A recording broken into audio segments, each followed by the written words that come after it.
akazaliwa Muhammadi, jikaze Mariamu sukuma, akazaliwa Bwana Yesu, aliambiwa mama sukuma, akazaliwa Mandela, jikaze mama sukuma, akazaliwa Nyerere, sukuma mama sukuma, akazaliwa Jomo Kenyatta, sukuma mama sukuma, akazaliwa Obote, sukuma mama sukuma, akazaliwa shujaa wa Burundi, sukuma mama sukuma, akazaliwa Kaibanda, aliambiwa mama sukuma, akazaliwa Ruge Mutahaba, sukuma mama sukuma, akazaliwa Reginald Mengi, aliambiwa mama sukuma, akazaliwa Kanumba, jikaze mama sukuma, akazaliwa Samata,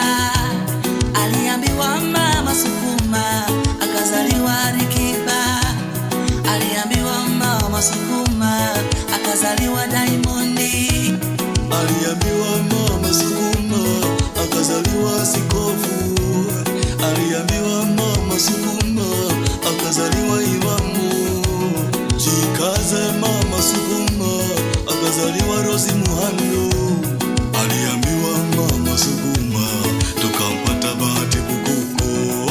Mama aliambiwa sukuma, tukampata raisi mweusi kutoka East Africa kuongoza wazungu, Obama. Nikutie moyo mwanamke unaitwa Tasa, nikutie moyo mwanamke unaitwa Mukumba, jitie nguvu, siku moja utamzaa mwana. Lakini nilisikia neno tena latoka kwa Mungu, kuna mwanamke amejaliwa kizazi, hana wito wa kulea.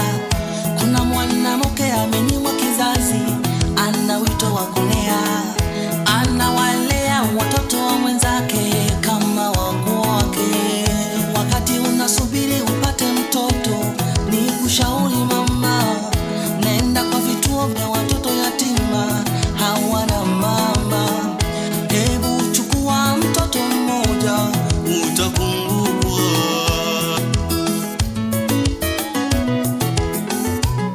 Wamama mliokufa daima tutawakumbuka, tena mtusamehe wale tuliwakosea. Wamama mliokufa daima tutawakumbuka, tena mtusamehe wale tuliwakosea. Wale mliofiwa na mama, nasema msife